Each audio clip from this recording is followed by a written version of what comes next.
өнгөрсөн бүхнээ дүгнэж эх жилийнхээ төлөвлөгөө зорилтыг ярилцсан суугаа үзэгч та бүхэндээ шинэ жилийн баярын мэндийг хүргье.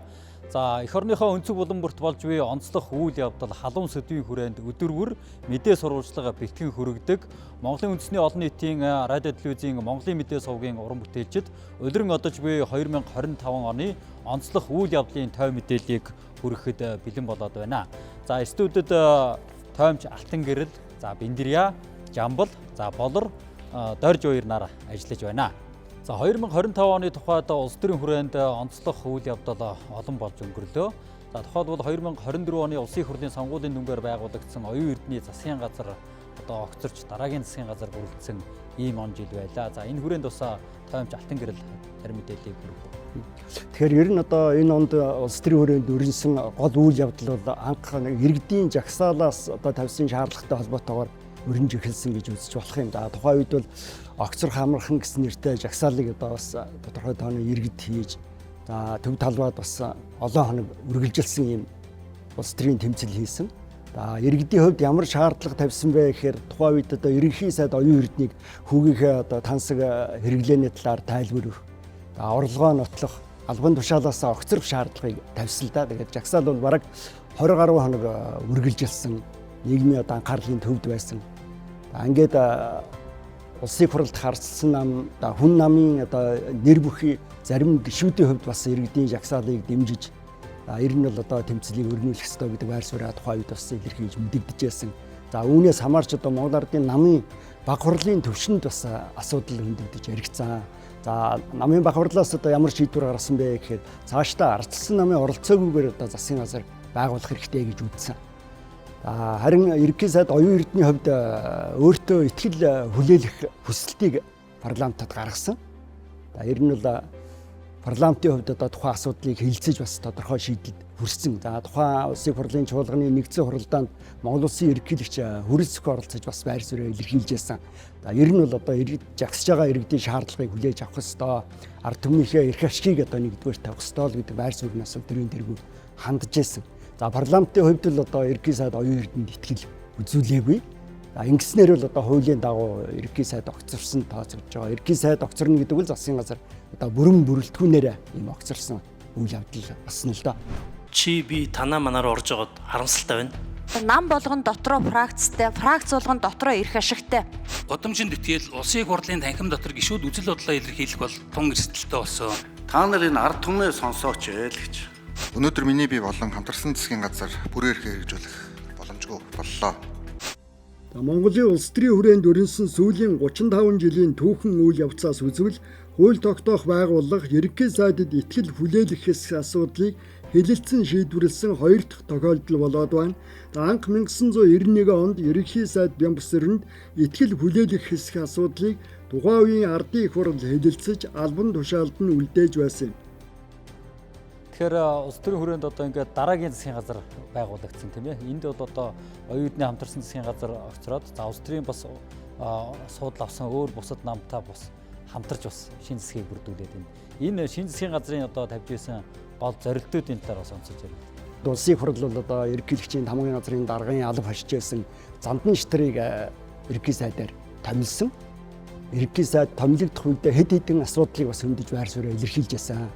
Юун төрөнд бол ер нь одоо бүх төвшөнд энэ сөрөн төсвөрлөх чадварыг одоо сайжруулах хэрэгтэй юм аа. Энэ бол одоо засгийн газрын нэг гол одоо том зорилт байх болно гэдгийг мэдэгдэжсэн. Төсвийн шинтгэл хийх хэрэгтэй гэдэг үүднээс хандж байгаа. Төсвийн зардал талд бол одоо ерөнхий сайд анханасаа бол тодорхой байр суурь илэрхийлж томилогдсныхоо дараахан одоо төсөв тодтгол хийх асуудлыг хөндөж парламентд саналаа гаргасан. Парламент одоо төсөв тодтгол хийсэн. За энэ хүрээнд бол төсвийн зардлыг одоо 2.80 гаруй төгрөгөөр тансан үр ашиггүй зардлыг ирэн цаашдаа танах ёстой гэдэг зарчмын байр суурьнаас одоо шинэ засгийн газрын тэргүүн хандж байсан. За 2026 оны төсвийг одоо бас баталж гаргахт ч гэсэн одоо төрийн захиргааны байгууллагуудын түвшинд шашаатанд нэлээд одоо зардлыг тансан юм зохицуултуудыг хийсэн. Мөн авилгатай тэмцэх асуудлыг бас ерөнхий сайд маш чухал одоо ач холбогдолтой байр суурь илэрхийлж байсан. За зарим одоо алхмуудыг ч одоо хийж эхэлж байгаа хандлага ажиллаж байна. Шинээр томилогдсон ерөнхий сайдын хувьд одоо хуулийн дагуу засгийн газрын танхимаа бүрдүүлсэн. Энэ удаа бол засгийн газрыг бүрдүүлэхдээ бол улсын хурлдах Монгол Ардын нам, иргэний зориг, ногоо нам, хүн намын төлөөллүүдээ сайдуудаа томилсон. Ер нь бол нийт 19 сайд ажиллаж байна да. За дандаа улсын хурлын гишүүдээс сайдуудыг томилсон өмнөх одоо засгийн газрын жишгийг хадгалсан байгаа.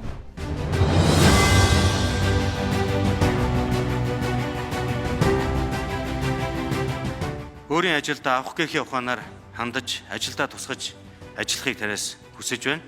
Манай засгийн газар хөдөлмөрлөж байгаа хүн бүрийг ажил олгогч, баялагч, бүтээгч нараа бүх талаар дэмжиж ажиллах болно. Улс төрийн шинэ нөхцөл байдлаас хамаарч намуудын хүрээнд зарим үйл явдал өрнөсөн. Улсын хурлын гишүүн Ган Төмөр ардчилсан намын даргын сонгуульт албанаасаа чөлөөлөгдлөө. Харин улсын хурлын гишүүн Цогт Гэрэл ардчилсан намын даргаар сонгогдож намын их хурлаар батламжилсан. Монгол Ардын намын баг хурлаар улсын хурлын дарга амар баясгалан ерөнхий сайд Зандан Шитар Монгол Ардын намын даргад нэр дэвшиж өрсөлдсөн. Харин санал хураалт хууль дүрм зөрчсөн эсэх маргаан үүссэн. Улсын хурлын дарга амар баясгалан нүүрсний хулгайн гэмт хэрэгт холбогдсон гэж улсын хурлын гишүүн Инквайр мэдэгдлээ. Нүүрсний хулгайн гэмт хэрэгтээ хийх тэмцлээ үргэлжлүүлэхийн тулд улсын хурлын гишүүн Инквайрыг хууль зүйн дотоод хэргийн сайдаар томилж байгаагаа ерөнхий сайд Зандан Шитар мэдэгдсэн. Өөрийг нь улс төрийн зорилгоор гүтгсэн өмнө ямар нэгэн гэмт хэрэгт шалгагдж байгаагүй гэж улсын хурлын дарга амар баясгалан мэдэгдсэн. Талуудын одоо байр суурийн зөрчилтэй байдал нэлээд хурц хэлбэрч шилжиж парламентын төвшөнд хүртэл одоо улсын хурлд олонхын бүлгийн гишүүд хүртэл одоо хоёр хуваагдах юм нөхцөл байдлууд бол үүссэн л дээ. Тухайлбал улсын хурлын 50 гаруй гишүүд одоо ерөнхий сайд Зандан Шитарыг огцруулах санал гаргасан олонтх тогтоолын төслийг улсын хурлд өргөн мэдүүлжсэн. Харин улсын хурлын 70 гаруй гишүүн улсын хурлын дарга амар баясгалан огцруулах шаардлагыг тавьсан бас тогтоолын төсөл улсын хурлд өргөн мэдүүлсэн. Ингээд одоо парламентын төвшөнд асуудал нэлээд хурц яригдаж ерөнхийдөө парламентын хэвийн үйл ажиллагаа алдагдах хүндрэл үүсэх юм нөхцөл байдал үүсэж гин гэдэг үүднээс улсын хурлын дарга амар баясгалангийн хувьд бол одоо албан тушаалаасаа чөлөөлөгдөх буцалтаа өөрөө гаргаж одоо бас ингээд шинэ үйл явц өрнөсөн. За ингээд ерөнхий сайдыг огцруулах их хурлын даргаыг чөлөөлөх асуудал одоо парламентын төвшөнд яригдж шийдэгдсэн. Гэхдээ парламент одоо чуулганы хуралдаанаа хийж чадахгүй бас нэлээд удаж исэн. За бараг 24 цагийн туршид одоо гишүүдийн эрс өрөхгүй юм хурдтай орж ирсэн юм одоо байдал үүссэн шүү дээ. Тэгээд ер нь бол ерөнхий сайдыг огцруулж их хурлын даргаыг чөлөөсөн үйл явц бол одоо болсон. Тэгэхдээ ерөнхий сайдыг огцруулахдаа улсын хурл бол хууль зөрчсөн шийдвэр гаргасан. Чуулганы хуралдааны дэг зөрчсөн, үндсэн хууль зөрчсөн гэдэг асуудлууд хөндөгдөж за ерөнхий сайд Зандан Шитарын хувьд л одоо үндсэн хуулийн цэцэд гомдол гаргасан. Ийм л одоо үйл явц ирсэн дээ. Цэцтэр асуудал одоо нэлээд хурц яригдаж үндсэн хуулийн цэц одоо дүгнэлтээ гаргасан. За ер нь бол улсын хурл үндсэн хууль зөрчлөө. Улсын хурлын тухайн үеийн чуулганы нэгдсэн хуралдааныг удирдсан улсын хурлын дэд дарга Булган Туяагийн хувьд бас үндсэн хууль зөрчсөн, чуулганы хуралдааны дэгийн хуулийг зөрчсөн, их хурлын гаргасан шийдвэр нь бас үндсэн хууль зөрчсөн гэсэн ийм хоёр агуулгатай одоо хоёр дүгнэлтийг бол гаргасан. Үндсэн хуулийн цэц үндсэн хуулийг чандан сахиулах баталгаа босхын хувьд албан тушаалтан үндсэн хууль зөрчсөн тухай асуудлаар гарсан үндсэн хуулийн цэцийн шийдвэр эцсийн байна. Үндсэн хуулийн цэцийн дүгнэлт улсын хурлд хянагдахгүй. Үндсэн хуулийн цэцгийн дүгнэлтээс хамаарч улс төрийн хүрээнд шинэ нөхцөл байдлын үүслээ. Монгол улсын ерөнхийлөгч хүрэлцэх ерөнхий сайдыг огцруулахтай холбогдох улсын хурлын шийдвэрт тавьсан хоригоо буцаан татаж авсан. Улсын хурл үндсэн хуулийн цэцгийн дүгнэлттэй холбогдуулан улсын хурлын дэд дарга Булган Туяаг албан тушаалаас нь огцруулсан. Үйл явц одоо Монгол Ардын намын их хурлаар үргэлжилсэн. За намынхаа их хурлаар улсын хурлын гишүүн тухайн үед тэргүүн шадар сайд, эдийн засгийн хөгжлийн сайдын алба хашчилсан учрлыг одоо Монгол Ардын намын даргаар сонгосон. За ингээд улсын хурлын даргыг бас сонгох үйл явц дараа нь өрнөсөн. За ингээд улсын хурлын гишүүн Монгол Ардын намын дарга учрлыг одоо улсын хурлын даргаар сонгосон. За шинээр томилогдсон улсын хурлын даргын хувьд бол тухайн үед бас хэд хэдэн асуудлыг хөндөж байр суурь илэрхийлж байсан. За ер нь бол одоо улсын хурл цаашдаа үндсэн хуулийг, шударгасыг, ёс зүйг одоо сахиж явах ёстой. За цаг үеийн болон олон улсын жишгт нийцсэн хууль тогтоолуудыг баталж явах шаардлагатай. За хамгийн гол нь парламент олон нийтэд ард түмэнд нээлттэй ил тод байх ёстой, шилэн байх ёстой гэдэг байр суурийг улсын хурлын дараа илэрхийлжсэн. За ер нь улс төрийн хүрээнд бол энэ онд бас ийм анхаарал татсан олон үйл явдал их ойрхон цаг хугацааны одоо ийм ойрхон давтамжтайгаар өрнөж одоо нэлээд тийм бужигнаатай хөдөлгөөнтэй ийм цаг хугацаа болж өнгөрсөн л дээ. За энэ оны хувьд бол бас төрийн дээд түвшинд харилцан гадаад айлчлалууд нэлээд хийгдлээ. За төрийн тэргүүний хувьд бол одоо хэд хэдэн улс оронд өндөр дээд түвшний айлчлал хийсэн, төрийн айлчлалууд хийлээ. За хэд хэдэн улс оронтой бас харилцааны шат ахиулсан ийм түүхэн шийдвэрүүд гарлаа да. За энэ талаар болор тайлбар тодорхойлгоо. Тэлгүй яах вэ? За 2025 онд Монгол Улсын төрийн тэргүүн бас 10 орчим улс оронд төрийн айлчлал хэрэгжүүлж мөнгө тооны одоо төрийн тэргүүн болоод эзэн хаадыг эх орондоо хүлээн авч төрийн айлчлал хэрэгжлээ. За 2024 онд бас энэ тооны 20 орчим тооны бас төрийн айлчлал Монгол улсад маань хэрэгжсэн. За энэ ололт амжилтаа 2025 онд Баттган харилцаа хамтын ажиллагааны цар хүрээгээ тэлж гадаад улс орнуудын төрийн тэргүүн болоод эзэн хаадуудыг Монгол эх орондоо хүлээн авлаа. За мөн Монгол улсын ерөнхийлөгч бас олон улсад төрийн айлчлал хийж харилцаа хамтын ажиллагааг цар хүрээг нь тэлж гадаад харилцааны одоо тэнцвэртэй бодлогыг хэрэгжүүлсэн юм жил боллоо гэж онцолж хэлж болохоор байна.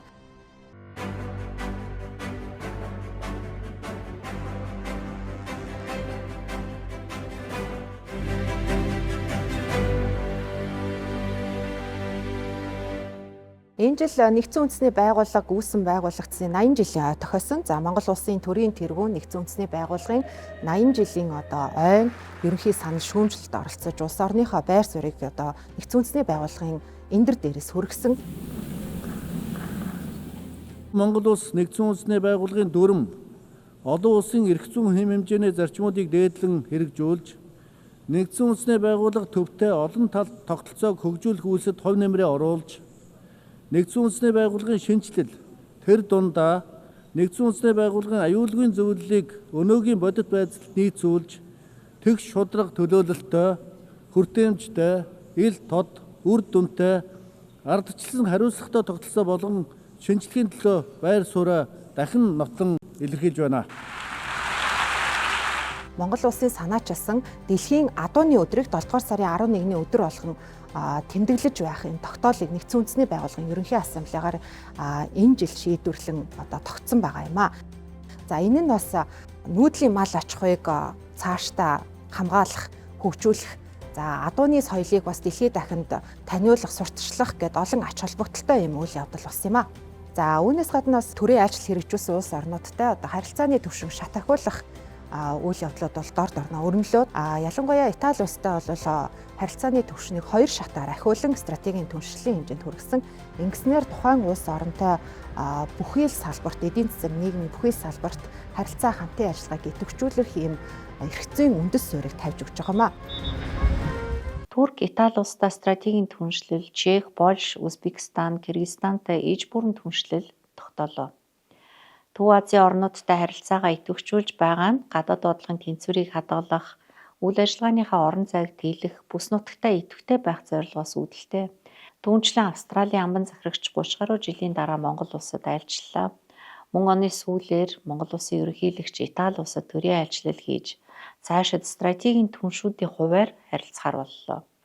Энэ бол бид хоёр хөрштөөгөө найрсаг тэнцвэртэй харилцаж 3 дахь хүршийн бодлого амжилттай хэрэгжиж байгаа тод жишээ юм а. Мөн Монгол улсын ерөнхийлөгчийн гэгээн ширээд улсын төрийн тэргүүн Папа 14-р Леогийн урилгаар хийсэн төрийн айлчлал нь улс төр дипломатын төдийгүй шашин оюун санааны бэлэг дэмбэрэл нэр хүндтэй үйл явдал болсон юм а. Энэ бол Монгол улсын гадаад бодлогын олон тулгуур булан бэхжиж буй бас нэг илэрхийлэлээ. Бүхий салбарт тогтвортой хөгжих ийм сайхан эерэг одоо суур үндэс тавигдж байна гэсэн үг. За энэ дээр одоо мэдээж салбар болгоо идэвхтэй ажиллах хэвээр, яамд болгон идэвхтэй ажиллах хэвээр, байгуулагдсан баримт бичгүүд байна. Хүнс үдэ аж ахуйн чиглэлээр, соёл урлагийн чиглэлээр, шинжлэх ухааны чиглэлээр. За тэгэхээр энэ салбаруудад орон нутгийн түвшинд, улс хоорондын түвшинд, олон улсын хэмжээнд гэдэг энэ бүхий л түвшинд стратегийн түншлэлийн харилцааг бэхжүүлэх, хөгжүүлээд, өргөжүүлэн хөгжүүлж бэхжүүлэх ийм боломж бололцоо бүрдээд энэний эрх зүйн орчин бол бид энэ айлчлалынхаа хүрээнд тавьж чадлаа гэж хэлнэ. За 2025 оны Монгол төрийн наадмаар Японы цог жавхлант эзэн хаан Нарухито Монгол улсад маань хүрэлцэн ирж наадсан бол 2024 онд Бутаны хаан улсын цог жавхлант хаан Жигмэ гэсэр намжил Манчукос Монгол улсад маань хүрэлцэн ирж наадмын үеэр 10 орчим хоног саатан морилж Монголд наадаад буцсан. Тэгэхээр энэ бол бас Монгол эх оронд маань гадны улсын эзэн хаад морилон ирж нааддаг юм сайхан уламжлалт тогтоод байгаа юм а. Тэгээд Монгол улсын дипломатын одоо нэг томоохон амжилт бол Японы эзэн хаан, зохицолтын эзэн хаан тийм ээ Монгол улсад 7 сарын 11-ээс 7 хоног өнгөрүүлсэн ийм одоо өдрүүд өнгөрсөн зуны өдрүүд өнгөрлөө. Тэгэхээр ингээд харахаар Монгол улс бол өөрийн соёл уламжлал одоо өв түүхийг бол дэлхийд дахинаас сурчиж байгаа зөвлөн хүчний дипломат ажиллагаа, соёл ажиллагаа, дээр нь наадмын дипломат ажиллагааг бол амжилттай хэрэгжүүлж байгаа ийм сайхан он жил болж өнгөрлөө. За эдгээр төрийн айлчлалаас гадна бас Монгол улсын ерөнхийлөгч Бээжин хотноо 2 хөрш орны төрийн тэргүүнэртэй уулзаж хэлэлцсэн ийм үйл явдал бас энэ онд Монгол улсын гадаад бодлогын хүрээнд бас өрнөлөө. За энэ уулзалтын үр дүнд Монгол хятад Оросын эдийн засгийн коридор байгуулах хөтөлбөрийг дахин 5 жилээр буюу 2031 он хүртэл сунгаж Оросын албаны улсаас манай улсын нутгаар дамжуулан бүгд найрамдах хятад ард улсад байгалийн хий нийлүүлэх хоолой барих төслийг хэрэгжүүлэхээр эцэслэн тохиролцсон. Одоо Монгол улсын төрийн тэргүүн гадагшаа яж байгаа төрийн айлчлалынхаа хүрээнд тус улсын бизнес эрхлэгчидтэй Монгол улсын аж ахуй нэгжүүдийн төлөөллийг айлчлалын бүрэлдэхүүндээ багтаан авч явж бизнес форум зохион байгуулдаг ийм уламжлал сүүлийн жилүүдэд тогтоод байгаа юм.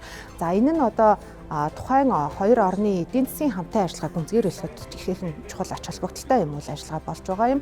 За үүнээс гадна төрийн тэргүүний одоо төрийн айлчлалын багт бас урлаг соёлын төлөөллүүд багтан гадны улс оронд очиж өөрийн одоо тоглолтоо толиулдаг болсон юм уламжлал тогтоод байгаа юм. За энэ нь Монгол улсын өв уламжлал соёлоо тухайн улс оронд таниулах цаашлаад одоо дэлхийд дахинд таниулах юм чухал ач холбогдолтой үйл явдал болдог. Одоо зөөлөн хүчний бодлого амжилттай хэрэгжүүлэхэд тус төхөн болтгоо гэдгийг бас олон улсын харилцааны судлаачид хэлж байгаа юм а. Улс төр гадаад харилцааны хүрээнд одоо ихээхэн амжилттай айлчлалууд, үйл ажиллагаанууд хэрэгжсэн бол за бас Монгол улсын маань залуу улс иргэд урлаг, соёл, спортын төлөөллүүд маань бас энэ жил одоо дэлхийн нийтийн болоод олон улсын тэмцээнүүдэд маш амжилттай оролцсон юм үйл явдлууд бас анхаарлын төвд байлаа шүү дээ. Бид нар яаж гэдгээр энэ талаарх үйл явдлыг хөрөх үзэгчдтэй. Тэгэлгүй яг уу Монгол залуус дэлхийд нэрээ цорайтуулж чадсан бахтам амжилтыг он солиудах энэ мөчөд онцлон хүргэе. Тэр хүний биеийн хүч чадал, тэсвэр төвчээр эв нэгдлийг одоо харуулдаг олон улсын шоу тэмцээн Netflix-ийн бүтээл Монгол залуус дэд барьж шалгарсан үйл явдал олонний анхаарлын төвд байсан гэж хэлж болно. Орхон баяр ахлагчтай баг бүрэлдэхүүн Монгол улсаа төлөөлөн дэлхийн 46 улс оронд үзэлтээрээ тэргүүлдэг Netflix-ийн бүтээлд оролцож, за хүчирхэг гүрнүүдийн эсрэг ширүүн өрсөлдөөнийг үзүүлж дэд барьж шалгарсан. За Монгол хүний хүч чадал, тэсвэр төвчээр, авиас чадвар, эв нэгдэл, онцлог зан чанар нь олон орны үзэгчдэд эерэг сэтгэгдэл төрүүлж Монгол улсыг шинэ өнцгөөс таниулах боломжийг нээсэн шоу болсон гэдгийг олон нийтэд өгнөж байгаа юм. За энэ шоуны үргэлжлэл Netflix-ийн уран бүтээлчид манай улсад 12 дугаар сард ирж за Welcome to Mongolia баримтат киноны зураг авалт хийсэн. За дэлхийн нийтэд тун удахгүй Монголын талаарх шинэ уран бүтээл одоо хүрэх гэж байгаа юм. За энэ нь манай улсын баг тамирчдын нөр их хөдөлмөр зүтгэлтэй холбоотой гэж ойлгож байна. За үүнээс гадна Physical Asia шоунд оролцсон холимог тулаанч Инх оргил мөн энэ оны 12 дугаар сард Man Fight Night 38 тэмцээний оргил тулаанд Бразил улсын тамирчинтай өрсөлдөж дэлхийн аваргын бүсний эзэн болсон үйл явдал энэ оны бас онцлог үйл явдлын нэг байлаа. Ингэснээр One Championship холбооны холимог тулааны ангилалд аваргын бүсийг зүүсэн 2 дахь монгол тамирчин болсон юм а. За энэ оны төгсгөлд түүний хөдөлмөр зүтгэлийг өндрөөр үнэлж үндэсний эрх чөлөө тусгаар тогтнолоо сэргээсний 114 жилийн ойгоор Монгол улсын гавьяа тамирчин цолоор шагнасан юм а. Үүнээс гадна Монгол 4 охин Монгол хүн бүрийн цусыг болиглуулсан уухат өдрүүдийг иргэн сануулъя. 3 харьцах 3 сагсан бөмбөгийн дэлхийн аварга шалгаруулах тэмцээн Монгол улсад анх удаага болж Монгол улсын шигшээ багийн охид мөнхийн хөрш бүгд найрамдах хятад ард улс Саксны эх орон гэгдэж энэ салбартаа дартлагдсан Америкийн нэгдсэн улсаас эхлээд Герман, Украин, Хятад, Польш зэрэг учраад харсан багуудаа ялж хожин мөнгөн медалийн эзэд болсон юм. За тэдний амжилтыг үнэлж Монгол улсын гавьяа тамирчин гэх эрхэм хүндтэй цол олгосныг нэхэн сануулъя. Цахим спортын CS2 төрлөөр дэлхийд томоохон амжилт бүтээж яваа Монгол баг дэлхийн чансааг тэргүүлж эхэлсэн нь энэ оны түүхэн амжилтуудын нэг байлаа. За Монголынхан дэлхийн чансааг тэргүүлсэн Аз ТV-ийн анхны баг болж түүхэнд нэрээ үлдээж чадлаа. Энэ багийн түүх 2013 оноос эхэлсэн Dota 2 багийн бүрэлдэхүүнтэй үүсгэн байгуулагдаж байсан бол 2015 оноос эхлэн CS буюу Counter Strike төрлөөр өргөжөж өдгөө Монгол улсдаа төдийгүй дэлхийд хүлээн зөвшөөрөгдсөн цахим спортын баг болсон юм а. За Монгол улсын цахим спортын түүхийг хичээлж байгаа тэдний хувьд олон улсын тэмцээн илүү их амжилт тэднийг хүлээж байгааг энд онцлох зүйтэй болов. За цахим спортыг сонирхдаг олон мянган тамирчдад урам зориг өгч зорилгынхоо төлөө тууштай тэмцэж чадвал амжилт ойрхон байдгаа гэдгийг өөрсдийн маягаар батлан харуулж байгааг оны онцлог үйл явдлын нэгээр нэрлэж байна.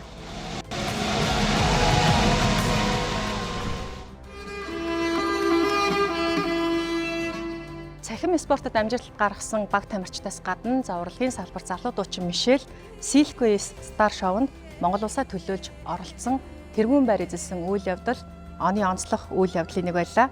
Дэлхийн 10 улсын шүүгчид тэмцээнийг шүүж хамгийн дээд оног Мишель авснаар за тэргүүн байрын эзэл болсон юм. За өөрийн зохиосон Монгол хэмээх дуугаа дуулж Монгол улсаа төлөөлөн олон улсын тайзан дээр алдаршуулсан үйл явдал болсон юм а. Бүгдээр Казахстан улсын нийслэл Астана хотноо болсон уралдаанд 12 орны шилдэг дуучид өрсөлдөж Мишель эхний шатнаас үзэгч шүүгчдийн анхаарлын төвдөөж тэргүүн байр эзэлсэн үйл явдал боллоо. За үүнээс гадна шинэ он солигдохоос хэдхэн хоногийн өмнө Moon Dance хамтлаг Латин бүжгийн дэлхийн аварга шалгаруулах тэмцээнээс хүрэл медаль хүртсэн үйл явдал боллоо. За ингэснээр тэд Латин бүжгийн дэлхийн аварга шалгаруулах тэмцээний 4 дахь жилдээ дараалан медаль хүртсэн амжилтын эзэд болж байгаа юм а. За өмнө нь стандарт бүжгийн дэлхийн аварга шалгаруулах тэмцээнээс хүрэл медаль хүртээд байсан бол Moon Dance хамтлаг Латин бүжгийн дэлхийн аварга шалгаруулах тэмцээнд 11 дахь удаага оролцож хүрэл медаль хүртснээр хос медаль бүжгийн хамтлаг болж байгаа үйл явдал юм а. Монгол залуус дэлхийд нэрээ цорайтуулж амжилтаа баттгсан үйл явдлыг он солигдох энэ мөчид таймлан үзүүллээ. За тэгэхээр эдийн засгийн салбарт ч бас үйл явдал өрнөө ихтэй байлаа. За уналт босолт сэргэлт гээд байнгын өөрчлөгддөг энэ зүйл 2025 оны хувьд онцгой гэж хэлж болохоор хэд хэдэн үйл явдал болсныг баяр жаргал тавьж үзүүлэх байна. За баярлалаа. Тэгэхээр Бэндэрэ тоймчийн сая ярьсан одоо Монгол залуусын энэ бахтам амжилт бол одоо элэг нэгт ахан дүүстэй одоо бахархах энэ сэтгэлийн одоо дэврэж өгөхөөс гадна за эдийн засгийн агуулгаараа бас олон ач холбогдолтой гэдгийг бол онцлох нь зүйтэй. Өөрөөр хэлэх юм бол урлаг, спорт, салбарынхаа одоо дэлхийн залуучуудыг те одоо Монголыг сонирхох ийм сэтлийг төрүүлж өгсөн бол бас ихээхэн онцлогтой ийм зүйл байлаа гэдгийг бол онцолж хэлэх нь зүйтэй. Эдгээр залуусын одоо салбараар олон улсын залуучууд Монгол улсыг сонирхох ийм сонирхол бол нэмэгдэж байгаа юм.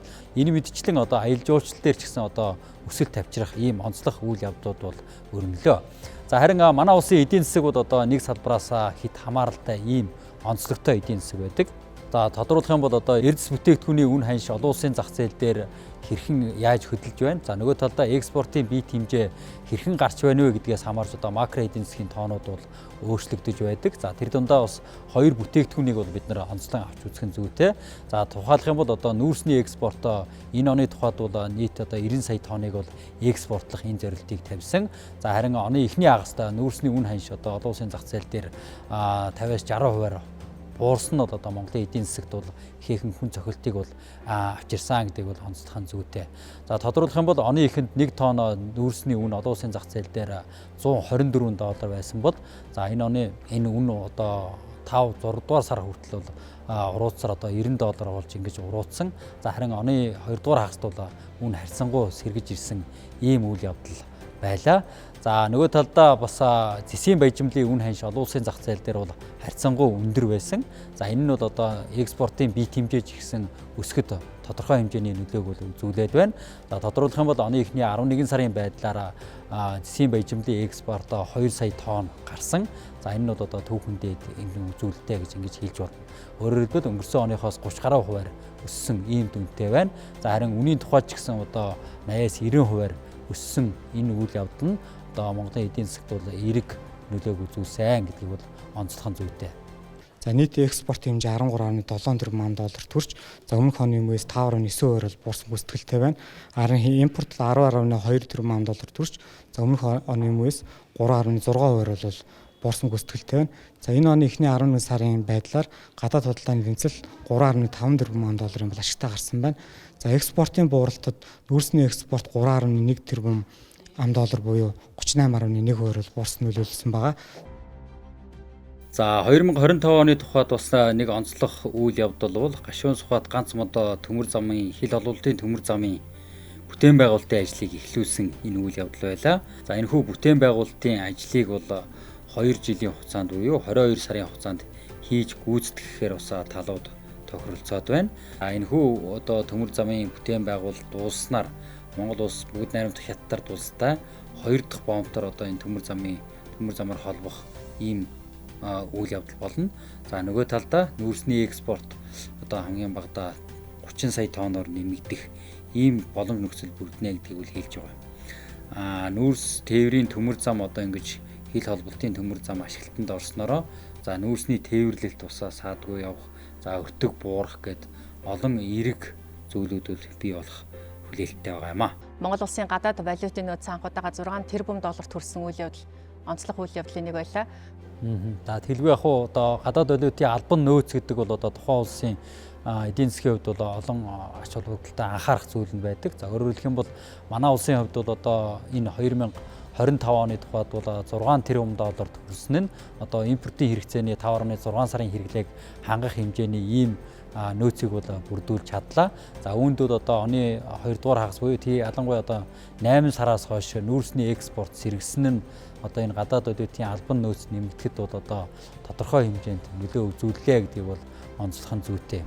Тэгэхээр ер нь зээлжих зэрэглэл өндөр хэмжээнд байж гадны хөрөнгө оруулалтыг татах гэдэг ч юм уу гаднаас эдийн засгаа дэмжих юм үйл ажиллагаа тогтвортой явж байгаа. Аль ч улсад одоо энэ зүйл байдаг. За тэгвэл Монгол улсыг одоо зээлжих зэрэглэлийн түвшин агсан улс гэж бас дүгнсэн байна. Энэ талаар мэдээллийг дэлгэрүүлэн ярил. За зээлжих зэрэглэл нэмэгдснээр бидэнд ямар боломж гарч ирж байгаа юм бэ? Тэгэхээр энэ оны тухайд бол бас яг харахгүй онцлог нэг үйл явдал нь Монгол улсын зээлжих зэрэглэл одоо 2011-12 гээд Монгол улсын эдийн засаг одоо 17% хүртэл одоо өсөж байх үеийн энэ төвшөнд одоо олон улсын зээлжих зэрэглэл тогтоодог байгууллагууд авчирж ирсэн нь бас онцлог үйл явдал байлаа. За үүнд бол одоо голлох нөлөө үзүүлж байгаа зүйл нь түрүү ярьсан одоо гадаад валютын албан нөөц нэмэгдэж байгаа явдал. За нөгөө талдаа одоо Монгол улсын засгийн газраас төсвийн тогтвортой байдлын нөхцөл байдлаа сайн харсан. За өрийн удирдлагын механизм аваасаа тодорхой хэмжээнд усаа зохистой төвшөнд авч ирсэн эдгээр үйл явдсан нь одоо Монгол улсын зээлжих зэрэглэл ахихад бол одоо ихээхэн төлөвлөж улсан гэдгийг бол онцлон хэлж байгаа юм. За зээлжих зэрэглэл агснараа манай улсын хувьд бол усаа олон улсын зах зээл дээр хувийн хвшилж бай одоо засгийн газар ч гэсэн бонд гаргахад бол хүү багтай бонд гаргах ийм боломж нөхцөл бол байна гэдгийг бол онцлон хэлэх нь зүйтэй байх. За энэ бол одоо Монгол улсын төдийгүй одоо хувийн хвшлийн аж ахуйн нэгжүүд ч гэсэн одоо олон улсын зах зээл дээр сүүлийн үед ялангуяа одоо банк санхүүгийн байгууллагууд бол бас тодорхой хэмжээний их үүсвэр татах ийм шаардлага нөхцөл байгаа. Ийм алхмуудыг ч гэсэн хийж байгаа. За үүнд бол бас Монгол улсын зээлжих зэрэглэл нөлөөлөд явдаг. За энэ нь бол бас 2025 оны онцлог үйл явдлын нэг байлаа. За энэ оны тухайд бол бас 2026 оны төсвийг хилцэх үед бас эдийн засгийн хувьд бол онцлог ийм үйл явдлууд бол өрнөсөн гэж ингэж хэлж болохоор байна. За өөрөөр хэлбэл засгийн газраас өргөн мэдүүлэгтээ төрийн албан хаагчдын цалин урамшууллыг тодорхой хэмжээнд нэмэх санал орж ирээгүй. За гэвч одоо багш эмчнэрийн зүгээс бол тодорхой хэмжээний эсэргүүцэл зарлаж одоо цалин урамшууллаа нэмэгдүүлэх ийм шийдэлд бол одоо үйл дүрсний эвлэлийн байгууллагууд засгийн газрын энэ төвшөнд бол одоо зөвшөлдсөд байгаа тийм ээ. Энэ талаар дэлгэрүүлээ. За 2025 оны онцлог нэг үйл явдал нь яалтчгүй багш нарын цалин нэмсэн асуудал байлаа. Нэгэнт бооцсон төсөө задаад багш нарын цалин нэмсэн энэ асуудал бол одоо багш нар 13 хоног суулт зарлж иж яг цалингаа нэмүүлж чадсан. За ер нь бол манай улсад багш нар өмнө нь суулт зарлж ирсэн 7 тохиолдол байдаг юм байна 95 оноос хойш. За 95 онд бол одоо хамгийн олон өдөр буюу 143 хоног суулт зарлаж яг өнөөдрийг шиг валюта өргөнд хүрээгүй. Өнөөдрийн хувьд бол Монгол улсын багш нар за жил болгон үе шаттайгаар цалингаа нэмүүлэх ийм тохиролцоонд хүрч чадсан. 2026 оны 1-р сарын 1-ээс 50% мөн 2026 онд 2.8 сая хүрэхээр энэ зөвшөлт хүрж мөн ингээ 26 онд 27 оны 1 сарын 1-ээс 3.5 сая хүрэхээр энэ дээр бол хамтарч ажиллахаар юм талууд ингэж зөвшөлтсөж хүрлээ. Бид өнөөдөр батлагдсан төсвийнхаа хүрээнд хэмжээнд өнөөдөр 520 дээр нэмэх нь ачааллын бас 100 тэрбум байгаа. Ингээд энэ батлагдсан хүрээндээ өнөөдөр боловсролын салбарт ажиллаж байгаа бүхий л хүмүүстэй энэ цалингийн нэмэлтийг бол хүргэхээр ажилланаа. Энийг бол бид энэ батлагдсан хүрээндээ энийг хийх боломжтой гэж харж байгаа. Тэгэхээр яхаарахгүй одоо энэ намар өрнөсөн одоо цалин хөдөлмөрийн өсөлттэй холбоотой нэмэгдлийн асуудалтай холбоотой хоёр гол үйл явдлын нэг нь мэдээж одоо эмчнэртэй холбоотой юм асуудал байна. За тэгэхээр одоо эрүүл мэндийн салбарт одоо улсын хэмжээнд 67 мянган хүн ажилладаг гэсэн тоо мэдээлвэ. За тэгвэл одоо эдгээр 67 мянган хүнийг дотор нь задлаад харах юм бол 35 мянган хүн нь бол одоо төсөөс буюу төрөөс одоо хөдөлмөрийн үнсээ өнлүүлж явдаг юм одоо аль багчд ажилчид байна. За тэгвэл мэдээж одоо багш нар бас нэлээд урт цагаар ажилладаг, ачаал өндөртэй байдаг ийм асуудлыг хөндөд хөдөлмөрийн хөлсөө 3.5 сая төгрөгт хүргье гэсэн юм одоо шаардлага зүйлийг тавьсан бол араас нь эрүүл мэндийн ажилтнууд бас одоо хүний амьнаас эрүүл мэндтэй холбоотой бас үйл ажиллагаа явуулдаг, ажил хөдөлмөр эрхэлдэг. За түүнчлэн урт цагаар ажилладаг гэдэг ийм эрсдэлтэй салбар учраас хөдөлмөрийн үнс яхахгүй одоо нэмэгдүүлэх шаардлага тавигдсан. За үүнээс өмнө одоо тодорхойлж ярих юм бол эмч одоо тэр тухайн салбарын ажилтнуудын цалин өсийг нэмж байгаа үр одоо шатараатай нэмжсэн юм тохиолдлууд олон удаа байна. За тодруулж ярих юм бол үүнээс өмнө 5, 8, 10% нэмжсэн юм тохиолдол байгаа. Гэсэн хэдий боловч одоо яг одоо өнөөдрийн нөхцөл байдалтай ингээ хараад үзэх юм бол амжиргааны төвшөнд нь хүрэхгүй байгаа учраас одоо цалингаа 3.5 сая төгрөг шаардлагыг бол мэдээж эмчнэр одоо шаардсан. За ер нь бол эмчнэр ингэж урт хугацаанд бол ажил хаягна гэсэн юм мэдээлэл хийж бас тодорхой хугацаанд ажил ажилласан юм тохиолдол ер нь бол байгаагүй. Эрүүл мэндийн салбарын эмч ажилтнуудын үндсэн цалин 3.5 сая төгрөгт хүрэхэд бидний тооцоололоор бол 1.2 их найт төгрөг хэрэгтэй байгаа. Одоо эмнэлгүүд чи яг зогсолт хийх гэж тэг зогсолт хийхэд ойрхон болцсон. Үнэхээр одоо шүүд яг энэ салбарын ажилтнаа багшийн цалин хөлсийг нэмэгдүүлэх хэмжээний тим хилцлийг, тим зөвшөлтслийг одоо хийчих болов гэж засгийн газраас одоо бид нар бол маш их түвшинд харж ирсэн. 2026 оны 1 сарын 1-ээс цалингийн нэмэгдэл 30% нэмэхээр тохирсон. Үүнтэй холбоотой төсөвт бас 191 тэрбум төгрөг сууж байгаа. Энэ нь л одоо эрүүл мэндийн салбарын ажилчдын цалин нэмэх одоо том тулгуур түлхэж болно. За ингээд 30% нэмээд дараа нь одоо 7 сарын 1-ний цалин тооцохдоо бид 9%, ингээд сар болго 9% нэмээд он дуусгаад 26 онд бид 75% нэмсэн байх ийм том зорилт амлалт авсан. За тэгэхээр багш эмчнэрийн тухайд бол яг одоо ажил хөдөлмөр эрхэлж байгаа хөдөлмөрийн өсөө өндүүлэх гэсэн юм шаардлагыг тавиад мэдээж тодорхой үр дүн төрсөн. За тэгвэл мэдээж одоо улсад ажиллаад, за улс болон хувийн байгууллагад ажиллаад тэтгэврт гарсан. Тэгээ ахмад наснууд ер нь цаашдаа амжиргааг эрхэн залгуулж явах юм бэ? Бас тэтгэврээ нэмэгдүүл яг гэх шаардлагыг тавьсан. Энэ бас ямар үр дүн төрсөн мэдээлэл өргөе. Жил бүр ахмадуудын тэтгэврийг инфляцийн түвшинтэй уялдуулж нэмэх юм хуулийн зохицуулалт үйлчилж байгаа энэ үед одоо ахмадууд тэтгэврээ нэмэх саналыг ч мөн багш эмч нарын цалин нэмэх үеэр бас гаргасан байгаа. За төрийн ордны гадна ч бас өөрсдийн үзэл бодлоо илэрхийлсэн үйл явдал 2025 онд өрнөсөн юм а. За үүний дагуу салбарын амнаас тодорхой тооцоо судалгааг хийсний үндсэн дээр 8.6% нэмэх шийдвэрт хүрсэн юм. За 8.6% нэмэхдээ тэтгэврийн зөрүүтэй асуудал дээр хэрхэн анхаарах вэ гэдэг дээр 5 хувилбар дэвшүүлсэний эцэст засгийн газраас нийтд нь 80 мянган төгрөгөөр нэмэх шийдвэрт хүрсэн юм. За өөрөөр хэлэх юм бол улсын хэмжээнд 537 мянган ахмад тэтгэвэр авч байгаа. За тэтгэврийн зөрүүнээс үл хамааран бүх тэтгэвэр авагчид 80 мянган төгрөг 2026 оны 1-р сарын 1-ээс эхлэн нэмж олох шийдвэрт хүрсэн юм. За үүнд нь 400 гаруй тэрбум төгрөг төсөвт тодтгол хийж суулгаснаар эх оноос буюу 1-р сарын 1-ээс эхлэн бүх тэтгэвэр авагчид 80 мянган төгрөгөөр одоо тэтгэвэр нэмэгдэж байгаа ийм шийдвэрт хүрсэн үйл явдал өрнөсөн юм а.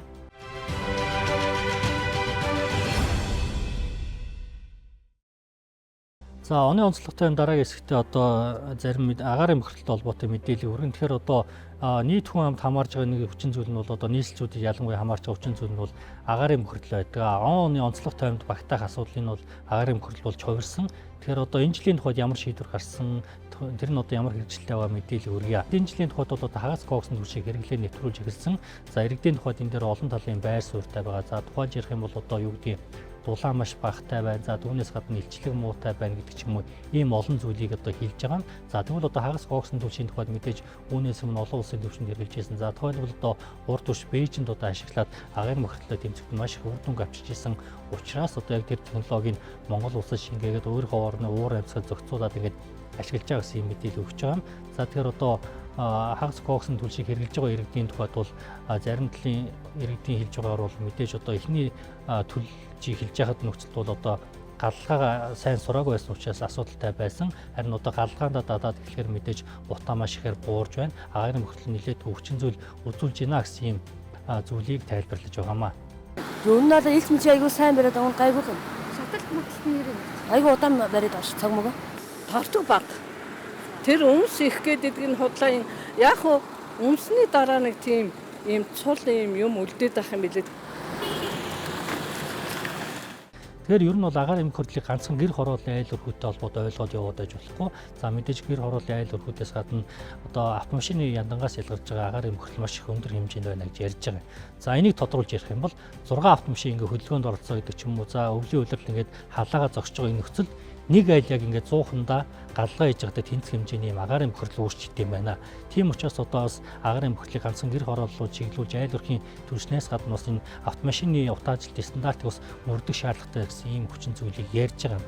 За түүнээс гадна нэг зүйлийг одоо тодруулаад хэлэх юм бол ганцхан юу гэдгийг энэ түвшний хэрэглээ бол одоо богино хугацааны үйл ажиллагаа арга хэмжээд 2025 одоо энэ дуусч байгаа 20,000 айлыг за цаашдаа 2026 онд 40, 50, 60,000 айлыг гэдэг ч юм уу энэ үе шаталтай явж байгаа нийтдээ 110,000 айлыг бол хийн түвшний хэрэглээнд шилжүүлнэ гэсэн юм мэдээлэл өгч байгаамаа. PM 2.5, PM 10 бол 23-аас 26% буурсан байна. За азотын хвшил мөн тэр хэмжээгээр 20% буурсан байна.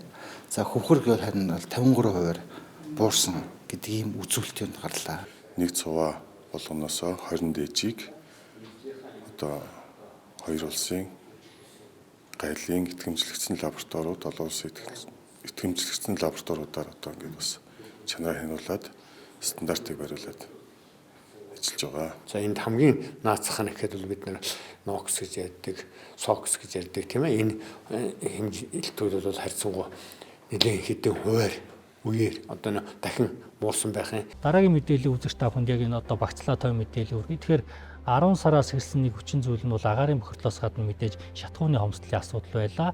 Одоо Улаанбаатар хотын хэмжээнд болоод орон нутгийн шатхууны хомсдлын асуудал үүсэж эхэлсэн. За 1 км орчим үргэлжлэдэг юм урцгаа үсээд одоо шатхуун төвөрийн газар одоо асуудал үүсэж эхэлсэн. За үүнийг тодруулж ярих юм бол одоо шатхуун төвөрийн газар ойчилж байгаа хүмүүстийг 50,000 төгрөгөнд л одоо дүүргэлт хийж байна гэдэг ийм асуудлыг ярьж ирсэн. Тэгэхээр одоо шатхуун төвийн станцууд нь бол яг одоо хэрэглээг нь бүрэн хангаж чадахгүй байгаа учраас одоо яг тухайн таталтаа авалт хийсэн шатхуун маш богино хугацаанд дуусчаад байгаа учраас үүнээс өөр арга зам байхгүй гэсэн тайлбар өгч ирсэн. За тухайн үед бас жолооч нар өөрсдийн байр суурийг олон талаар илэрхийлж байсан юм аа. Хурдан л явж сая л өгч шүү дээ. Өөр колонкууд ер нь бензин өгч гэнэ үү? Мэдсэнгүй өстой мэдээгүй байна. Тэг дүнг дангаж гажаал. 3-4 колонк зарлаа ганцхан Петровс өгч гин. Гооч хэрэгтэй. За өмнөх жил одоо ингээд гаргасан нэгдсэн нүгээр бол 1.8 сая тонн шатхуун ингээд татаж авч хэрэгжилж ийсэн бол жил болгон юу гэдэг автомашины тоо бусад хэрэглээ ингээд дагаад нэмэгдэхээр энэ жилийн тухайд бол за өнгөрсөн хугацаанд гарсан тоо мэдээж шүү. Энэ 12 сарын нь бас ингээд нэгдэгдэж явааг байгаа. 2.5 орчим сая тонн шатхуун хэрэглэсэн байна гэд. Эдгээр хүчин зүйл нь бол мэдээж нэг талдаа бас тасалдал үүсэх хүчин зүйл болсон болов гэж одоо их сурвалжууд тайлбарлаж байгаа. Улаанбаатар хотод харьцангуй одоо А92, А95 бензин дизелийн түвш бол харьцангуй одоо тогтворцсон төвөн бүс хангаан бүс эднэр дээр өөрийн гэсэн одоо шатхуун хадгалах сав байхгүй учраас шууд одоо автоцистернээс буулгаад борлуулалтаа хийгдэнэ. Манад 60,000 тонныг л сар болгон нийлүүлэх боломжтой.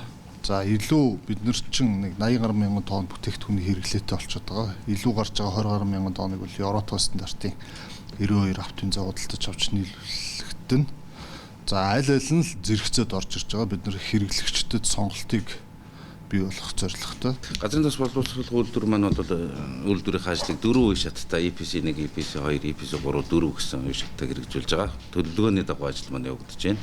EPC 2, 3-ын гэрээ хилцлүүд бол хийгдээд ажил нь бол эхлээ явж байгаа. Нэг нь бол дууссан гэсэн үг. Дэд үтсэн ажил нь.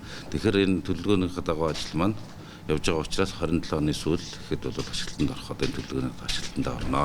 За тэгэхээр одоо зуудын эрсдлийн үнэлгээгээр Монгол улс маш их зуудын эрсдлийн үнэлгээтэй байна гэж яригдж байгаа. За түүнээс гадна өнгөрсөн жил хуур бороо бага орсон. Тэгэхээр газар тариалангийн салбар болоод хөдөө аж ахуйн салбарт өнгөрсөн онд юу болж өрнө вэ? За энэ онд хөдөө аж ахуйн салбарт одоо мад аж ахуйн салбар өсөлттэй гарсан бол газар тариалангийн салбар одоо бууралт давналттай гарсан. За 2025 оны Монгол улсын эдийн засгийн үзүүлэлтээр үзүүлэлтийн одоо 5.6% өсөлттэй байгаа бол үүний одоо 3.6% зөвхөн хөдөө аж ахуйн салбарын өсөлт байгаа юм.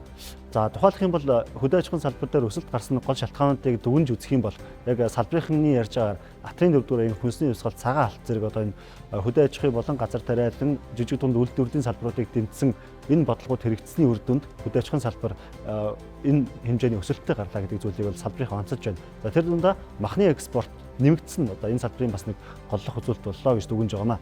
Тухайлах юм бол манай улс 2024 онд $50.6 сая малт олуулсан. За харин 2025 оныхаа хавар 20.1 сая төл хүлээж авсан. Нийт манай улс 77 сая малтай болсон байна. За ингэснээр одоо өмнө жилүүдийн зодод одоо хоригдсон малынхаа тоог нөхөж одоо эрсдлээ буруулсан ийм үнэлгээнд хүрсэн гэсэн энэ тооцоолыг гаргаад байгаа юм байна. За энэ хэрээр бас манай улсын махны экспорт бас тодорхой хэмжээнд нэмэгдсэн. За тухайлбал ярих юм бол 2022 онд 11 улстай гадаад худалдаа хийж экспортын хэмжээгээ тогтоож байсан бол 2025 оны байдлаар өнөөдрийн байдлаар ихэд 18 улстай гадаад худалдаа хийж маха экспортлж байна. Катар, Кувейт зэрэг одоо булангийн орнууд руу маха экспортлдог болсон шинэ гарцыг бас нэмэгдүүлсэн. Манай улс амьд малыг экспортлох шийдлийг нь гаргасан. Тэгэхээр экспортыг квотгүй гаргадаг болсноор одоо ямар нэгэн чирэгдэлгүй болсон. За мөн одоо энэ квот хүсэх байдлыг захимжуулсан нь бас тодорхой хэмжээнд энэ ачааллыг нь буурууллаа гэдэг ийм зүйлийг бол салбарын төлөөллүүд онцолж ярьж байгаамаа. Гадаадын зах зээл дээр 80 орчим мянган тонн махыг одоо борлуулсан байна. Энийг хонь толгой шилжүүлээд үзэх юм бол нэг 4.9 сая толгой хонь толгой малд болж байна. Дээрээс нь 2025 онд 115 мянган толгой боог малыг бол гадаадын зах зээлд амдаар нь экспортод гаргалаа. Ингээд тооцоод үзэх юм бол гадаадын зах зээлд нэг 5 сая хонь толгой малыг бол эргэлтэнд оруулсан байгаа. Тэгэхээр мал аж ахуйн салбарт өсөлт гарах нь бол одоо Монгол улсын нийгэмд бол одоо хамгийн том нөлөө үзүүлэх ийм зүйл юм л дээ. Тодорхойлж хэлэх юм бол одоо улсын хэмжээнд малчин өрхийн тоо бол 100 гаруй мянга байдаг. За эдийн засгийн хөгжлийн яамнаас гаргасан судалгаагаар бол одоо энэ мал аж ахуйн салбарт хамааралтай хүн ам гэх юм бол одоо 700 гаруй мянга байна гэж ингэж дүгнэж байгаа. Тэгэхээр энэ мал аж ахуй махны экспорт, малын гаралтай түүх үед бүтээгдэхүүний одоо борлуулалт, үйлдвэрлэл, экспорт сайжрах нь бол одоо энэ малчин төмөн ялангуяа одоо Монголын нийгэмд бол одоо асар том нөлөө үзүүлэх ийм зүйлээ гэдгийг бол онцолж байгаа. За нөгөө талдаа түрүү онцол газар тариагийн салбарт бас тодорхой хэмжээний одоо эрсдлүүд бий болсон, ургац алдсан, за зарим үндэсний дотоодын хэрэгцээг хангадаг байсан бол хангаж чадахгүй байдаг ч юм уу тийм иймэрхүү нөхцөл байдлууд бас энэ удаа зэглэгдээ тийм ээ. За энэ жилийн хувьд тариалт буурсан шалтгааныг ерөнхийдөө 3 зүйлтэй холбон тайлбарлаж байна. За эхнийх нь хэм бол одоо манай улс тариалтсан талбайхаа хэмжээг бууруулсан. Өнгөрсөн жилтэйг харьцуулах юм бол энэ 100 гагаар буурсан ийм шалтгаан байна. За хоёр дахь шалтгаан гэх юм бол манай улс одоо галийн албант дээр тэглэсэнтэй холбоотойгоор гадны улсаас Улаанбаатар гурил импортлж аваад тариаланчид одоо Улаанбаатар тарих хэмжээг бас багасгасан. За гуравдугаарт тариалангийн бүсдгийг хамарсан их гангийн эрсдэл байсан одоо тариалангийн хэмжээ бүрхэд хамгийн их голлож нөлөөллөө гэдгийг одоо салбарын төлөөлөлөд хэлж байна. За тухайлах юм бол манай Сатрын 4-р аяны хүрээнд тариалтын хэмжээгээ 200 гагаар нэмэгдүүлж нийт 1000 гаруй га газар тариалт хийнэ гэсэн тооцооллыг өмнө гаргаж ирсэн бол яг өнгөрсөн жилийн тухайд ярих юм бол 655 мянган га тариалт хийнэ гэж тооцоолж ирсэн боловч энэ жил 500 гаруй мянган га тариалт хийлээ. За үүнээс болоод одоо 200 гаруй мянган тонн үр төрийн хороо авсан ийм мэдээлэл байна. Тэгэхээр яг энэ үр төрөйга гурилын үйлдвэртэйгээ харьцуулаад тооцох юм бол эх шийдвүүдэд 100 орчим мянган тонн үр төрөө дутах одоо ийм эрсдэлтэй болсон. Үүнийг одоо гадны улсаас худалдаж авах ийм шийдэл төрсөн юм аа. Одоо Улаанбаатар тариалдаг бүх одоо тоног төхөөрөмжөө ингээд одоо бэлтгэсэн байгаа тариаланчид импортын Улаанбаатарны одоо татварыг тэглэсэнтэй холбоотойгоор таримлын нэр төрлөө өөрчилсөн. Тариалтын хугацаа чинь яг нөгөө 1 өдөрч тэгээд 7 хоногч хойшлж болохгүй. Тэгжээж тэр чинь нөгөө вегетацийн хугацаанд болж бид нар тариалангаа хаврын намрын нөгөө хүүтэн сэрүү цасан даруулахгүйгээр наана авах хэрэгтэй. Гэтэл тэр хугацаанд юу бэлэн байх хэрэгтэй гэхэлэр техникийн бүрэн байдал бэлэн болох хэрэгтэй. Түлш, шатхуун, бордоо, урмал хамгааллын бодис те бүх зүйлс бэлэн болоод ажилчдынхаа бараг цалингийн нөгөөд ингээд бүх юмд орох хэрэгтэй. Гэтэл 5 сард олгогдоогүй байгаа, 6 сард олгогдоогүй байгаа зээлийг тариаланчид одоо урд хойноос нөхөж авах ч юм уу те дутуу бэлтгэлтэй орох тиймэрхүү асуудлууд бол жилээс жилд дандаа байдаг. Хаврын тариалтын үнийн татварын асуудал шийдэггүй. Тэгэхээр одоо гурил одоо бол ингээд татвартай очижсэн тарих тал байгаа нэг дугаарт багасж ингээд явлаа. За хоёр дугаарт бол одоо энэ жил бол одоо бас үндэсний хувьсгалын хөтөлбөрийн хэмжээдх зээлийнхээ хэмжээнд бол одоо бас нэлээ эртний зохион байгуулахгүй одоо цаг ороодж өгснөөс бол бид тэр одоо чек хаалтаа хийж чадахгүй техник амуу гэж байна. Үрээ худалж авах гэдэг энэ одоо цаг хугацаанаас болж ураг залдаад байгаа юмд бас нэг банкны зээл хэдий банк бид тэр зээлээ авч байгаас энэ нөхцөлийг бол нэлээд урдан бүрдээд тэгээд одоо энэ зээлийг л одоо хугацаанд нь олгох юм бол бид тэр энэ хавар бол тариал сайн хийнэ. Хөдөө аж ахуйн экспортын нэг чухал хэсэг нь болсон ноолуурын салбарын энэ жил 2024 оны мөн үетэй харьцуулахад самнасан ноолуурын экспорт 5 дахин нэмэгдэж ахицтай жил байлаа гэж дүгнэж байна. Монгол улс түүхийн ноолуураа экспортод гаргахгүй байхаар шийдвэрлсэнтэй холбоотойгоор дотоодын үйлдвэрүүд угаад самнах дамжлагаа нэмж үйлдвэрийнхээ хүчин чадлыг сайжруулсан. Ингэснээр өнгөрсөн хавар зөвхөн дотоодын 10 гаруй үйлдвэр малчтын ноолуурыг худалдаа авч байлаа. Гэхдээ зарим аймгийн малчид ноолуураа борлуулж чадахгүй хэцүү байдалд орж байсан юм а. Харин аж ахуйн нэгжүүдийн зүгээс зарим аймгаас ирж байгаа Ямааны ноолуураар чанартай бүтээгдэхүүн үйлдвэрлэхэд тохиромжгүй байна гэж тодорхойлж байлаа. 25 оны 2 сарын 1-ээс самсан ноолуурын техникийн зохицуултыг хийснээрээ ноолуурын салбарт яг өнөөдрийн байдлаар самсан ноолуурын экспорт бол 6 дахин нэмэгдсэн байна. За ноолуурын салбар бол нэг жилдээ 1.6 их найдын борлуулалтыг хийдэг. Эцсийн бэлэн бүтээгдэхүүний экспорт бол 8% бол өсөлттэй байна. Малчтны гар дээрх мөнгө орлогын 50% нь ноолуураас бүрддэг. Тэгэхээр бид нар бүр маш олонтой ажилласан. 135-аас 140 мянга дундаж 172 мянга хүрсэн. Одоо эх жил бүр өснө. Манай улс жилдээ 9-10 мянган тонн түүхийн ноолуур бэлтгэдэг. За үүний 50%-ийг нь дотоодын үйлдвэрүүд худалдаж авдаг байсан бол өнгөрсөн жилээс бүх ноолуураа дотооддоо боловсруулах шийдлийг боловсруулсан нь энэ салбарт гарсан нэг том архиц гэж мэрэгчлэнүүд дүгнэж байлаа. Өнгөрсөн хавар 1 кг ноолуурыг үйлдвэрүүд малчтаас 130-аас 170 мянган төгрөгөөр худалдаж аваад үүнийг угаагаад дэлхийн зах зээлд $30, харин самнаад $105 борлуулж эхэлсэн юм а.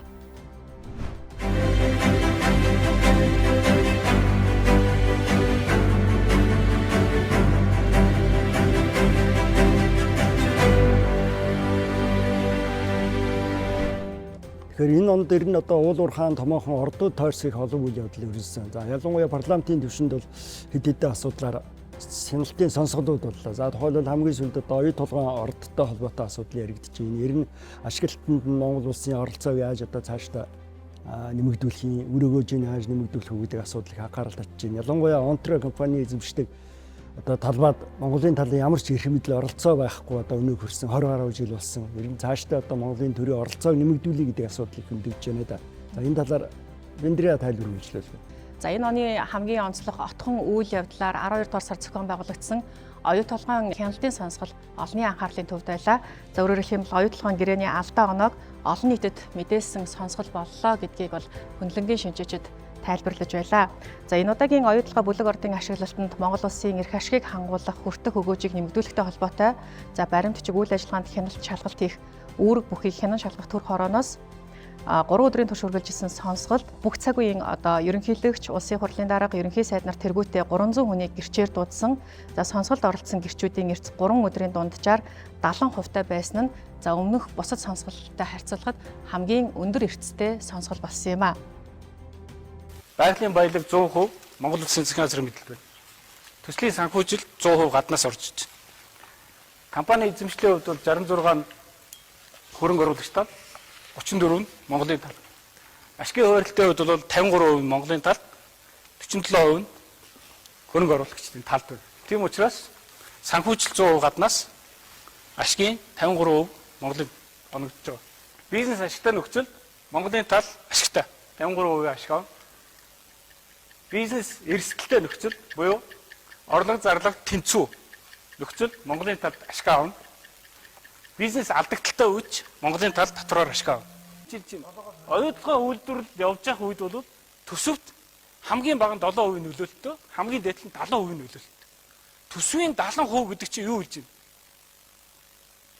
Үнэхээр Монгол улсын төсөвтэй тэнцэх хэмжээний нөлөөлөл тухайн жилдээ үзүүлнэ гэж байгаа байхгүй. Ойрын 20 жил бид нар бол хоёр оронтой тоогоор өсөлтийг боломж болоод оюу толгоос гарна. Өөрөөр хэлбэл Монголын эдийн засгт орж байгаа 3 төгрөг тутмын нэг нь оюу толгоос хамааралтай ийм төсөл байгаа. Тэгэхээр оюу толгой бол үнэхээр гайхамшигтай төсөл. Үнэхээр гайхамшигтай боломжийг монголчууд олгож байгаа. Энийг харин энэ гэрээгээр улам гайхамшигтай болгож баталгаажуулж чадж байгаа. Өөрөөр хэлбэл энэ гэрээ эрсдэлгүй, энэ гэрээ Монголын талд 53 ашигтай, энэ гэрээ өөрөө хөрөнгө оруулалтын гэрээ байхгүй. Хөрөнгө оруулалтын гэрээ гэдэг бол зээлийн гэрээгээс ялгаатай. Энтхэн шинэ нөхцөл байдал үүссэн, хөрөнгө оруулалтын зардал асар их нэмэгдсэн, үүнээсээ болоод зээлийн төлбөр нэмэгдсэн. Хамгийн гол юм чинь бол энэ анхны хөрөнгө оруулалт ер нь цаашдын хөрөнгө оруулалтайгаа бид нар яг ярьсан анхныхаа дагуу хязгаарлаж явах хэрэгтэй, хянаж явах хэрэгтэй, шалгаж явах хэрэгтэй. Энэ байхгүй. Тэгээ 34% гүн төлбөргүй авсан чимээгүй л болж байгаа юм. 50% нэмэгдүүлэхийг баг хаалтын гэрээний урд тал дээр ачгүй юм гээ ажиж байгаа шүү дээ. 30 жилийн дараа ингэж одоо дандаа ийм байдлын буултууд хийгээд байсан явдалт нь бол би их харамсаж байгаа юм л да. 34% аав 51 хүртэл болго гэд тийм бичиг биднэрт өгчөөд одоо засгийн газар идрээс илүү бээд байгаад юм хий гэж яаж ингэж хийлж чадж байна. Та ямар хариуцлагагүй юм бэ? Тэгээд өөрөө энэ тогтоол гаргаж өгчөөд одоо болсон чинь засгийн газар толгоогоо ажилуулаагүй юу гэнэ үү? Тийм юм байхгүй шүү Дэмбэрлэгөө. Би одоо хожмын өдөр ингээ бодож байхад энэ өр өгөөжийг гэрээндээ өгөөд хуулиндаа одоо явцав тусгаж өгөөгүй нь манай засгийн газрын ерөнхий сайд байсан миний алдаа юм болов уу гэж бодож байгаа. Өр өгөөжийн тал өр өгөөж гэдэг бол аливаа төслийн гол асуудал. Энийг бид хуульчилж чадаагүй. Тэгээ энэ 57 дугаар тогтоол дээр бол тэр хүчмөр оюутлогын ордоос бүх татвараа авах замаар нийт ашигын 80 хүртэл хүртэл авъя гэж хүртэлтэй гэж ярьж ирсэн шүү дээ. Тэгээ оюутлогын компани маань Монголын талын хүртэж байгаа өр өгөөжийг тооцохдоо Монгол төлж байгаа бүх төлбөрөөр оруулцдаг. Мэдээж ногдол ашиг одоогийн байдлаар огт байхгүй. Төлж байгаа бүх татвар төлбөр за бүр нийгмийн даатгалын шимтгэлээ хүртэл оруулдаг. Энэ нь бол одоо яг бизнесийн залчмын хувьд бодоод үзэхэд хувийн нийлүүлэгчдийн хувьд хүртэж байгаа ашиг бол биш. За иймэрхүү байдлаар бол өөрсдөө тооцоололоор 51% хүргээд тэрийг одоо бид нар шаардлагат хангаж байна гэсэн байдлаар явуулдаг. За энэ тооцоолол дээр бол манай Эрдэнэ соёлын өөрсдөө тооцоололыг хийсэн байдаг. Тэгээ одоо манай шинжээчдийн танилцуулсан нэг даваа гараг танилцуулснаар бол одоогийн байдлаар 27% байгаа гэсэн л зүйл байгаа. Гэтэ яг үннийг хэлэхэд бол туузын гишүүний хувьд 51% шаардлагад аргачлал нь байхгүй яаж тооцох одоо аргачлал нь байхгүй хууль тогтоомжинд байхгүй болохоор бас энийг хэрэгжүүлэхэд их бэрхшээлтэй байдаг л да. Үндсэндээ гэрээ байгуулснаас хойш 16 жил ингээд өөрсдөө олборлт хийж гиснээс хойш 13 жил болсон байна. Энэ одоо юу гэдгийг 16 жилийн хугацаанд 8 засгийн газар усулгдсан байна. 8 засгийн газар. Бид бүхний хувьд одоо юу гэдгийг асуудалд арай жоохон өөрөөр хандаад бид түр хилээд байгаа эдийн засгийн суурьаар нь бид нар энэ өөрчлөлт оруулах зайлшгүй шаардлага байна гэдэг асуудлыг хүнж тавьдаг. Бид бол Монголын талаар ярих ёстой гэж бодож байна. Бид одоо юун дээр алдж байна цаашаа яаж бол Монголын өр өгөөж хүртэх өр өгөөж маань дээшлэх вэ гэдэг асуудлаа шийдэхийн тулд хөрөнгө оруулалтын гэрээ рүү буцаж очих ёстой гэж би хувьдаа санаж байна. Оюу толгойн бүлэг ордын ашиглалтанд Монгол улсын эрх ашигыг хангуулах, хүртэх өгөөжийг нэмэгдүүлэх хүрээнд хийсэн тусгай шалгалт нээлттэй сонсголын мөрөөр авч хэрэгжүүлэх арга хэмжээний тухай улсын хурлын тогтоолын төслийг улсын хурлаас баталсан. За өмнө нь хэд хэдэн удаа улсын хурлаас оюу толгой төсөлтэй холбоотой тогтоолын төсөл баталж байсан. За энэ нь Монголын талын эрх ашигыг хангуулах, оюу толгойн компани Монголын талыг төлөөлөн удирдах зүйлийн гишүүдэд тусдсан болж байсан гэдгийг сонсголын үеэр зарим гишүүд хэлж байсан. Энэ удаагийн тогтоолын төсөл тусгаж байгаа зарим асуудлыг тодруулахад Онтри компани эзэмшиж байгаа жавхланд шивээ толгой ордыг ашиглах асуудлыг Монгол улсын холбогдох хуулийн дагуу шийдвэрлэх, баяжмлын агуулмжийг уурхайн амнаас лабораториор хянан баталгаажуулж экспортод гаргах, за оюу толгойн хувь нийлүүлэгчийн болон хөрөнгө оруулалтын гэрээг эргэж харах, санхүүжилтийн хүүг бодитоор бууруулах, стратегийн ач холбогдол бүхий оюу толгойн бүлэг ордын геолог хайгуулын судалгааг үргэлжлүүлэх, ашиглалтын үйл ажиллагаанд тавих хяналтыг сайжруулах, за Монголын талын хүртэх өр өгөөжийг 53%-аас доошгүй байх нөхцөлийг баталгаажуулан холбогдох гэрээнд тусгах, за уг хувь хэмжээг 3 жил тутам харилцан хянан үзэх зарчмыг нэвтрүүлэх, за оюу толгой компани экспортын борлуулалтын орлогыг Монгол Улсын төв банк болон арилжааны банкудаар бүрэн дамжуулдаг болох, сонсголын явцад ил болсон гэмт хэрэг зөрчлийн шинжтэй үйлдэл, за эсвэлтгүүг хууль тогтоомжид заасан үндэслэл журмын дагуу шалгаж тогтоох талаар улсын хурлын тогтоолын төсөлд тусгасан юм а. Монголын олон нийт үндсэн хуулиар за энэ байгалийн баялагын эзэст нь анх тэр амласан одоо 53% өгөөж тий одоо нэгсээр. Тэгэхээр энэ ч гэсэн бас өнөөдөр хүртэл асуудал дагуулсаар ирсэн. За хянаа шалгах төр хороогоор одоо энэ чухал асуудлуудыг бид бүхэн одоо хөндөж гаргаж тавьж одоо тогтоолын төсөлтөө тусгасан байгаа. Засгийн газраас хөрөнгө оруулалт талтай хэлцээр хийж байгаа энэ одоо үйл явцын хүрээнд яг 92 дугаар тогтоол 103 дугаар тогтоол за өнөөдрийн бас батлагдсан тогтоолыг одоо бүрэн хэрэгжүүлж ажиллах за Монголын талд ногдохын өгөөжийн хувь хэмжээг 53-аас доошгүй хувьд байлгах энэ зүйл залтуудыг бүр маш тодорхойгоор гэрээнд оруулах юмд өргөд даалгавар засгийн газарт очиж байгаа. За тэгэхээр энэ удаагийн оюутлогын сонсгол дээр бас нэг онцолж ярих зүйл бол одоо сонсгол байгуулах шалтгаан нөхцөлийн нэг ч байж болох юм. Нэг өөрөөр хэлбэл одоо 7 жил тутамд оюутлогын хөрөнгө оруулалтын гэрээг эргэж харна гэсэн ийм одоо тохироо байдаг. За энэ хүрээнд бол одоо оюутлогын хөрөнгө оруулагчтай Монгол Улсын засгийн газар хилцээний ширээний ард сууж байгаа. За энэ хүрээнд бол одоо санхүүжилтийн хүүг бууруулах, за менежментийн төлбөрийг бууруулах, мөн одоо энэ онтройтой холбоотой асуудлуудыг ярилцъя гэдэг энэ тохироонд хүрэж байгаа. За энэ хүрээнд бол бас 12 сарын ихээр одоо эхний хилцээнүүдийг хийгээд за 1-р сарын 30 хүртэл энэ хилцээний хугацааг бол сунгасан ийм зүйл байгаа. За нөгөө талдаа өнгөрсөн хугацаанд болсон энэ оюутлогын хөрөнгө оруулалтын хувь нийлүүлэлтийн гэрээ, за гэрээний нэмэлт өөрчлөлтөөр одоо эрх ашгууд хэрхэн яаж хөндөгдөв гэдэг зүйлийг бол бас 3 өдрийн турш яг энэ оюутлогын сонсголоор бол нэлээд сайн ярьсан ийм онцлогтой байлаа тийм ээ. Оюутлогын сонсгол дээр үе үеийн ерөнхийлөгч ерөнхий сайд нар ч гэсэн яг энэ асуудлыг хөндөж байлаа. Тухайлбал төрийн залхамж халаа, за яг энэ ой санамж гэдэг зүйл бол хамгийн чухал. Үе үеийн засгийн газар, үе үеийн одоо энэ төрийн дээд албан тушаалтнууд энэ 7 жилийн хугацаатай гэрээ шинжлэгдэж байхад Монгол Улсын хүртэх өгөөжийг орхигдуулсан гэдгийг бол сонсголын үеэр бол хүлээн зөвшөөрсөн нь олон нийтэд бол их ойлгомжтой болсон болов. Тэгэхээр үе үеийн төрийн дээд албан тушаалтан удирдлагууд за яг энэ оюутлогын гэрээний асуудал дээр Монгол Улсын хүртэх өгөөж дээр бол бас тодорхой анхаарал хандуулах ёстой. Бид нар Монгол Улсын үндсэн эрх ашиг одоо хүртэх өгөөжийг нэмэгдүүлэх тал дээр асуудлыг нэг талд гарах ёстой байтал за энэ бол одоо хөрөнгө оруулалтын гэрээ 30 жилээр байгуулсан. За өдгөө 16 жил буюу талаас дээш хувь нь одоо өнгөрцөн энэ цаг үед хүртэх өгөөжийн маргаан үргэлжилсэн хэвээр байгаа энэ асуудал одоо цаашид үргэлжлэх ёсгүй.